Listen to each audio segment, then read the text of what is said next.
मैं आज ये सेशन इसलिए कर रहा हूं क्योंकि मैं आपके अंदर से क्लास 10th में फेल होने का डर निकालना चाहता हूं पूरी तरीके से। I do not want you guys to be scared कि यार मैं 10th में फेल हो जाऊंगा तो क्या करूंगा, मार्क्स कम आए तो क्या करूंगा। लेट मी टेल यू कि आज ये आने वाले 4 से 5 मिनट में आपको क्लियर करने वाला हूं कि कैसे 20 लाख से ज्यादा बच्चे क्लास 10 का बोर्ड एग्जामिनेशन लिखते हैं एंड हार्डली फेल होने वाले बच्चे कुछ हजारों में होते हैं, और भी ज्यादा हजार नहीं, कुछ 10 या 12,000 के आसपास। I'm going to tell you that today people, ताकि आपके अंदर से पूरा डर निकल जाए। क्लास 10 का जो सोसाइटी आपके अंदर भर के रखी हुई है ना कि 10th बोर्ड है, वो डर आपका निकल जाए। बस मेरा यही है, ठीक है। तो इस वीडियो को एंड तक देखिएगा। Make sure that you subscribe to this channel, क्योंकि ऐसे अमेजिंग इन्फॉर्मेशन आपको इसी चैनल पे मिलने वाले हैं और आप लोगों के लिए एक बहुत बड़ा सरप्राइज भी है इस सेशन के एंड पे, तो बने रहिएगा। चलिए शुरुआत करते हैं, सीधा मुद्दे पर आते हैं, ठीक है बेटा। तो what is CBSE no fail policy? क्या आपका सीबीएसई का ऐसा कोई पॉलिसी है? Let me tell you very honestly guys, CBSE का ऐसा कोई ऑफिशियल पॉलिसी नहीं है, बट सीबीएसई अपने साइड से कम 3 से 4 पैतरे, कम से कम 3 से 4 लूप होल्स आपको देती है, खुल्लम खुल्ला एकदम, कि भाई इस्तेमाल कर लो इन लूप होल्स का, ताकि आप क्लास 10 में बिना किसी के मदद के पास हो सको, बिना किसी की मदद के अच्छे मार्क्स ला सको, टॉप कर सको। और गलती से भी वो जो फाइनल 10-12 हजार बच्चे हैं जो अनफॉर्चुनेटली फेल हो जाते हैं एक साल में बोर्ड एग्जामिनेशन में, वो उनमें आप ना हो, है ना। तो ये क्या है सर, ये रास्ते क्या क्या है? तो ध्यान सुनो, मैं आपको सिंपल तरीके से विद स्टैटिस्टिक बताने वाला हूं, तो इसको ध्यान से देखो बेटा। ये देख रहे हो आप, what is the passing percentage of class 10th? Class 10th की बोर्ड एग्जामिनेशन जो सीबीएसई में बच्चे हैं उनका पासिंग परसेंटेज एक्सट्रीमली हाई है, वन ऑफ द बेस्ट। अगर आप इसको ध्यान से देखो, you will find out the overall pass percentage in class 10th stood at 93.06%। और ये कब का डेटा बता रहा हूं मैं? ये 2024 का डेटा बता रहा हूं। आप देख सकते हो 5 अगस्त 2024 को ये डेटा निकला हुआ है, जब आपका कंपार्टमेंट एग्जामिनेशन हो चुका था। कंपार्टमेंट एग्जामिनेशन जब रिजल्ट आया तब की बात कर रहा हूं मैं। 93.06%, ये 2024 यानी कि पिछले साल आपके सीनियर्स का रिजल्ट है, उसके पिछले साल ये नंबर 94% था, उसके पिछले साल भी नंबर सिमिलर रेंज में ही था, 90 to 91 के आसपास था। तो आप समझ सकते हो कि भाई 90% एज एन एवरेज अबो बच्चे पास हो जाते हैं। तो सर बाकी बच्चे पास नहीं होते? नहीं, रुक जाओ भाई, बताता हूं। पहले तो कहानी शुरुआत कर रहा हूं ना मैं यहां पर। तो देखो यहां पर क्या है, a total of 22,51,812 students registered for CBSE class 10 examination.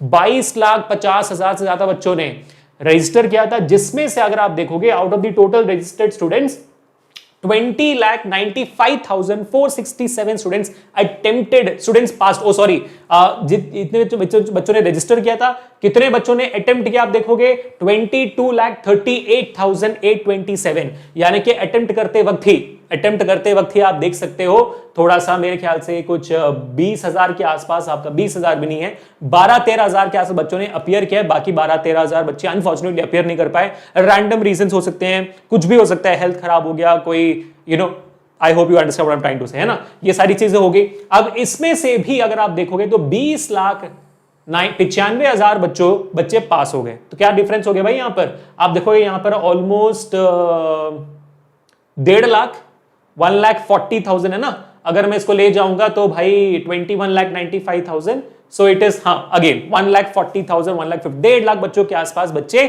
पास नहीं हुए। इसका मतलब ये नहीं कि वो फेल हो चुके हैं। आगे क्या होता है बताता हूं ध्यान से। यही तो प्रॉब्लम है सर, 1.5 लाख बच्चे पास नहीं हुए सर। क्या कह रहे हो आप? तो 10-12 हजार कह रहे थे। अरे बेटा सुनो तो सही, आगे की बात तो देखो। अब ये 1.5 लाख बच्चे, 1.5 लाख बच्चों से कम नंबर है। अब आगे क्या होता है? अब सीबीएसई आपको लूप होल्स दे रही है। पहला लूप होल होता है कि अगर आपके मार्क्स कम हो गए या तो आप फेल हो गए, यानी कि अगर आपके मार्क्स 33 मार्क्स से भी कम आ गए आउट ऑफ 100, आपको आउट ऑफ 100 33 लाना होता है इंटरनल और आपके बोर्ड एग्जामिनेशन को मिलाकर। अगर आपके 33 नहीं आते हैं तो आप फेल हो जाते हो उस सब्जेक्ट में। अगर आप उससे ज्यादा स्कोर करते हो लेकिन आपके एक्सपेक्टेशन से मार्क्स कम है, तब आती है आपके पास अपॉर्चुनिटी री इवैल्यूएशन की। किसकी भाई? री इवैल्यूएशन की। और बेटा ध्यान से देखना, क्योंकि सीबीएसई आपको री इवैल्यूएशन के मल्टीपल तरीके देता है, बहुत तरीके देता है। नंबर 1 तरीका, आपके सीबीएसई के रिवैल्यूएशन नंबर 1 तरीका बता देता हूं आपको। ये दिख रहा है आपको कलर, तरफ दिख रहा है ना? हाँ, ये पहला तरीका क्या है? रीवैल्यूएशन पहला तरीका होता है कि भाई रीटोटलिंग होती है। क्या होती है?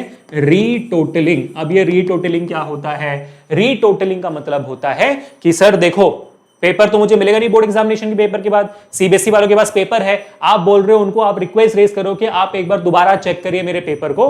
तो रीटोटलिंग में आपका सीबीएसई क्या करता है? पहले पेपर को चेक नहीं करेगा, जवाबों को चेक नहीं करेगा, बस ये देखिए कि भाई हर एक जवाब जो आपने लिखा है उसमें मार्क्स मिले हैं कि नहीं, और मिले हैं तो क्या काउंटिंग सही है कि नहीं, बस ये देखेंगे वो।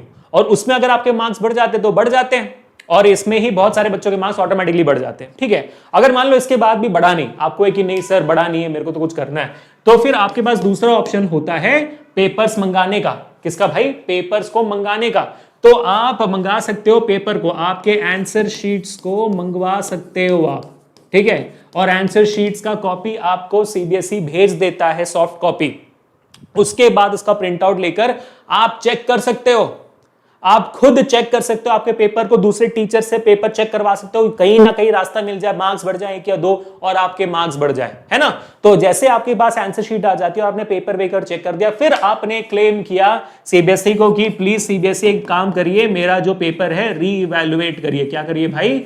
रीइवैल्यूएट करिए। इस प्रोसेस को हम कहते हैं रीइवैल्यूएशन, जहां पर सीबीएसई उन सवालों को चेक करेगा जिसके ऊपर आपने क्लेम रेस किया हुआ है कि सर जी इस पेपर को चेक करिए, इस सवाल को चेक करिए, और उसमें अगर आपके मार्क्स बढ़ने चाहिए तो बढ़ जाते हैं। ट्रस्ट मी व्हेन आई से दिस गाइस ऑन यूट्यूब। भाई हर साल मैं रीइवैल्यूएशन और कंपार्टमेंट के लिए सेशंस कराता हूं, और हर साल मुझे बच्चों को यह बताना पड़ता है कि रीइवैल्यूएशन नाम की चीज होती है। इसलिए ये जो वीडियो मैं साल की शुरुआत में बता रहा हूं, क्योंकि भाई मेरे को बाद में बताना नहीं, आपको आप रेडी रहो ना, आपको पता होना चाहिए भाई, आपकी जिम्मेदारी है पता हो कि 10th में क्या क्या ऑप्शन है आपके पास। इस पूरे यूट्यूब पर आप देखना रीइवैल्यूएशन की बात सिर्फ मैंने बताई हुई है, हमारे इस चैनल ने बताई हुई है, तो सब्सक्राइब कर लो अभी के अभी, बहुत इंपॉर्टेंट है। मैं चाहता हूं कि आप एकदम स्ट्रेस मुक्त रहे। ठीक है, तो ये प्रोसेस हो गया। अब इसके बाद जो बच्चे वो मतलब डायरेक्टली पास नहीं हुए थे बोर्ड एग्जामिनेशन में, रीइवैल्यूएशन के बाद मोस्टली बच्चे पास हो जाते हैं। ठीक है, मोस्टली सारे बच्चे पास हो जाते हैं, मोस्टली मतलब बताता हूं 1.5 लाख में सब समझ लीजिए कि भाई 60-70% बच्चे तो पास हो जाते हैं यहां से। ठीक है, और उसके बाद जिन बच्चों को मार्क्स कम भी आया था उनका भी मार्क्स थोड़ा बहुत क्या भाई बहुत बढ़ जाता है। जैसे मैंने कुछ बच्चों का इंटरव्यू भी लिया था, उन्होंने बोला कि सर आपकी वीडियो देखकर हमने रीवैल्यूएशन के लिए अप्लाई किया था, वो यूट्यूब शॉर्ट्स हमारे वेदांतो 9 चैनल पर आप सर्च कर सकते हो कि रीवैल्यूएशन से मार्क्स बढ़ते हैं, तो आपको हमारा वीडियो मिलेगा। लाइव बच्चे ने बताया हुआ है कि उनका परसेंटेज मेरे ख्याल से कुछ 60-70 के आसपास था, उनका परसेंटेज सीधा 90% के ऊपर चला गया रीवैल्यूएशन के बाद। तो revaluation is a very good option for you if in case you are confident कि भाई मेरे मार्क्स आने चाहिए। अब आगे बढ़ते हैं। मान लीजिए रीवैल्यूएशन के बाद आपका मार्क्स नहीं बढ़ा, आप अभी भी फेल हो रहे हो, तो आप सीधा फेल कैटेगरी में नहीं जाते हो, आप जाते हो कंपार्टमेंट कैटेगरी में। कंपार्टमेंट कैटेगरी में अगर आप सिर्फ 2 या 2 से कम सब्जेक्ट में फेल हो, आपके टोटल 5 या 6 सब्जेक्ट होंगे, उनमें से अगर आप कोई 2 या 2 से कम सब्जेक्ट में फेल हो तो आप फेल नहीं होते, आप कंपार्टमेंट मोड में चले जाते हो, आप होते हो कंपार्टमेंट स्टूडेंट। इसको हम सप्लीमेंट्री एग्जामिनेशन भी बोलते हैं, कंपार्टमेंट एग्जामिनेशन भी बोलते हैं, जहां पर वो बच्चा जो सिर्फ 2 या 2 से कम सब्जेक्ट में फेल है, सिर्फ उन्हीं सब्जेक्ट का दोबारा एग्जामिनेशन लिख सकता है उसी साल। समझ रहे हो?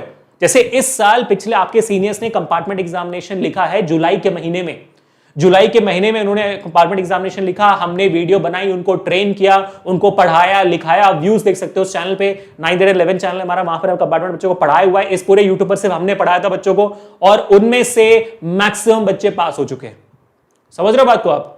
तो कंपार्टमेंट एग्जामिनेशन लिखकर आप पास हो सकते हो। और जिन बच्चों का मार्क्स कम आया था और रीवैल्यूएशन के बाद बढ़ा नहीं, उनके पास मौका होता है इंप्रूवमेंट एग्जामिनेशन का। ठीक है, ये इंप्रूवमेंट एग्जामिनेशन क्या होती है? Actually compartment examination improvement examination का पेपर सेम होता है, बस डिफरेंस ये है कि बच्चों में डिफरेंस है। अगर आप फेल हो गए क्या 2 सब्जेक्ट में, तो आप कंपार्टमेंट का पेपर लिख रहे हो, और इंप्रूवमेंट वाले बच्चे सेम पेपर लिख रहे हैं लेकिन वो पास है, बस अपना मार्क्स बढ़ाना चाहते हैं। तो दोनों के लिए पेपर सेम होता है, साथ में लिखते हैं बच्चे, बट नाम अलग अलग है, बस दैट्स ऑल इट इज। ठीक है, तो आप इंप्रूवमेंट एग्जामिनेशन देखिए अपने किसी भी सब्जेक्ट में मार्क्स बढ़ा सकते हो। ठीक है बेटा, तो कंपार्टमेंट एग्जामिनेशन समझ में आ गया। तो ये था आपका दूसरा लूप होल कि इसके बाद भी अगर आप बच गए, मतलब आप फेल हो गए, नहीं निकला आपका, तो कंपार्टमेंट एग्जामिनेशन के लिए भी रीइवैल्यूएशन होता है बच्चों। What if they don't clear? What if you do not clear compartment examination? तो उसके लिए भी रीइवैल्यूएशन होता है। अब इसके लिए भी रीइवैल्यूएशन रेस कर सकते हो। ये था तीसरा लूप होल कि कंपार्टमेंट एग्जामिनेशन के मार्क्स आए, उसमें भी मेरे मार्क्स कम आए या मैं फेल हो गया, तो मैं आप रीइवैल्यूएशन के पेपर रेस कर सकते हो। सेम प्रोसीजर होगा, उससे भी आपके मार्क्स बढ़ सकते हैं। अगर इसके बाद भी बेटा, अगर इसके बाद भी आपके मार्क्स नहीं बढ़ते हैं, तब फिर आप आते हो उस आखिरी 10 से 15,000 बच्चों के बीच में जो उस साल 10th बोर्ड फेल होते हैं। 22 लाख बच्चों में से 10 या 15,000 बच्चे, और मेरे को कॉन्फिडेंस है जो भी बच्चा ये वीडियो देख रहा है ना, आपने कदम उठाया कि कैसे वो 10-15,000 बच्चों के बीच में नहीं आना है ना। अगर आप आ भी जाते हो तो फिर आपके पास मौका होगा नेक्स्ट ईयर, जब आपके जूनियर्स बोर्ड एग्जामिनेशन देंगे, आप उनके साथ बोर्ड एग्जामिनेशन दे सकते हो, एंड द प्रोसेस कंटिन्यूज। यानी कि इसमें भी पास नहीं हुए तो इसका कंपार्टमेंट होगा, थिंग्स विल कंटिन्यू। हाँ, अब आपके दिमाग में सवाल होगा, अगर हम 2 सब्जेक्ट से ज्यादा में अगर हमारा फेल हो जाता है हमारा, तो फिर आपके पास वही रीवैल्यूएशन का प्रोसेस है। रीवैल्यूएशन के बाद मार्क्स नहीं बढ़ती है। मान लो एक सब्जेक्ट में बढ़ गई तो कंपार्टमेंट हुए, मान लो अगर 3 सब्जेक्ट्स थे, 3 में से 1 में बढ़ गए तो फिर आप कंपार्टमेंट कैटेगरी में आ जाओगे। अगर मान लो नहीं बढ़ती है तो फिर आपके पास यही ऑप्शन है अगले साल देने का। But the number of students failing in all the subjects are extremely low, extremely low. मतलब in fact the percentage students passing through this loopholes are greater then anything. ठीक है बच्चों, सो ट्रस्ट मी, अपने ऊपर trust करो, फोड़ दोगे। And मैं क्या बोलता हूं यार, इन सब बारे में चिंता क्यों करते हो? Why do you think about all this so much? आपके इस वीडियो के डिस्क्रिप्शन में एक लिंक है, वो लिंक मैं दिखा देता हूं आपको, ताकि भाई you don't have to worry about all these things. इसी वीडियो के डिस्क्रिप्शन में आपको जाना है। जैसे आप वीडियो के डिस्क्रिप्शन में गए, आपको मिल गया हमारे आकार का रजिस्ट्रेशन लिंक। सबसे पहले उस पर क्लिक करिए। ठीक है, ये था आज का सरप्राइज, बहुत इंपॉर्टेंट।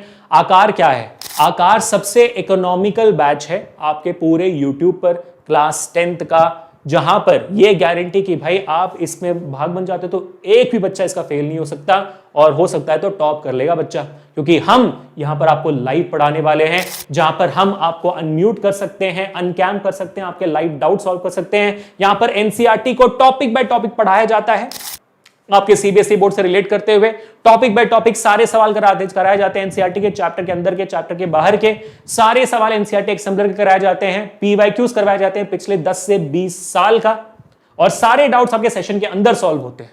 सेशन के बाहर भी टेलीग्राम ग्रुप्स में हम एक साथ जुड़े रहते हैं, जहां पर हम आपको पीवाईक्यूज वगैरह देते हैं, मोटिवेशन देते रहते हैं सेशन के बाहर भी। और हमारे जो सारे मेजर पब्लिकेशन की किताब है, वो सारी किताबें आपको फ्री में दी जाती है। हमारे वेदांतों की तत्व बुक जो इटसेल्फ 2000 रुपए के, वो आपको फ्री में दी जाती है। सारे के सारे चैप्टर टेस्ट, हर सेशन के बाद क्लास नोट्स, हर सेशन का रिप्ले, सब कुछ आपको दिया जाता है। So why do you miss it out guys? ये कोर्स 1499 का है, मतलब 6250 का कोर्स है, जो आपको 1499 में यूजुअली मिलता है 1499 रुपए में। लेकिन हमारा फ्रीडम सेल चल रहा है अभी, जो 14 तारीख, 15 तारीख, 16 तारीख को चल रहा है। अगर आप इन 3 दिन के अंदर इसको ले रहे हो तो ये 1499 के बदले आप जब लिंक खोलोगे तो आपको मिलेगा सिर्फ और सिर्फ 999 रुपए में। क्लिक करिए बाय फुल कोर्स पे, मेरा कूपन कोड लग जाएगा, 5000 से ज्यादा का डिस्काउंट आपको मिल जाएगा, और फीस सिर्फ 999 रुपए। अभी हमारा मिड टर्म रिविजन शुरू होने वाला है, आपको मिस नहीं करना चाहिए, और बोर्ड रिविजन इसके साथ फ्री में आपको मिलने जा रही है। और मिड टर्म के प्रिपरेशन के लिए बता देता हूं, पहले भाई इस पे गूगल पे मतलब लॉग इन करो, सीधा ले जाओ इसे 999 रुपए में। माँ बाप से पूछने की जरूरत नहीं है आपको इस मामले में, तो 999 रुपए में तो हम पिज्जा खा लेते हैं।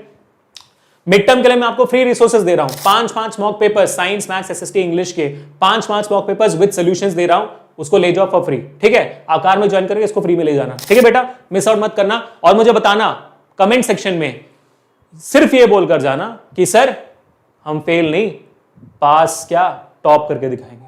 कमेंट्स में स्पैम करके जाना। Please people.